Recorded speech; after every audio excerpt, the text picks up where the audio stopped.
Sama halnya dengan orang dewasa, janin dalam kandungan pun memerlukan oksigen untuk perkembangan organ-organ tubuhnya. Namun cara mendapatkan oksigen pada bayi berbeda. Bayi dalam rahim tidak bernapas menggunakan mulut ataupun hidung, melainkan melalui ibunya. Saat ibu hamil bernapas, akan terjadi pertukaran oksigen dan karbon dioksida di paru ibu. Oksigen tersebut akan dibawa ke dalam darah ke seluruh bagian tubuh termasuk janin. Tali pusar dan plasenta berperan membawa oksigen serta seluruh nutrisi lain yang diperlukan oleh janin. Dalam tali pusar pula terjadi pertukaran antara oksigen dan karbon dioksida. Inilah sesungguhnya cara bayi bernapas. Meskipun kebutuhan oksigen sepenuhnya didapat dari ibunya, bayi tetap melakukan simulasi pernapasan selama ia di dalam rahim. Sejak usia 10 minggu, janin akan mulai menghirup sedikit cairan amnion atau cairan ketuban.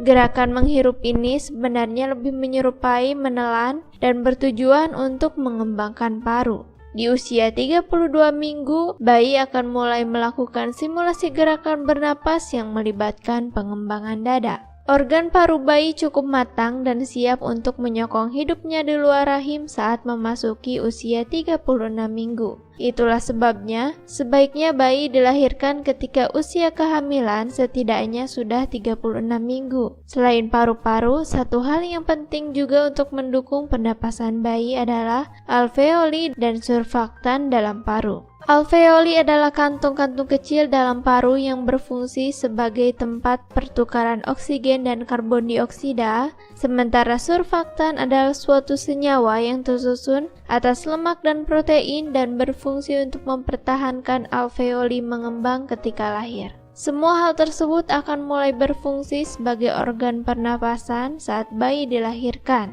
Bayi bernapas pertama kali ketika lahir ditandai dengan menangis. Proses transisi dari lingkungan dalam rahim ke dunia luar adalah hal yang sangat vital.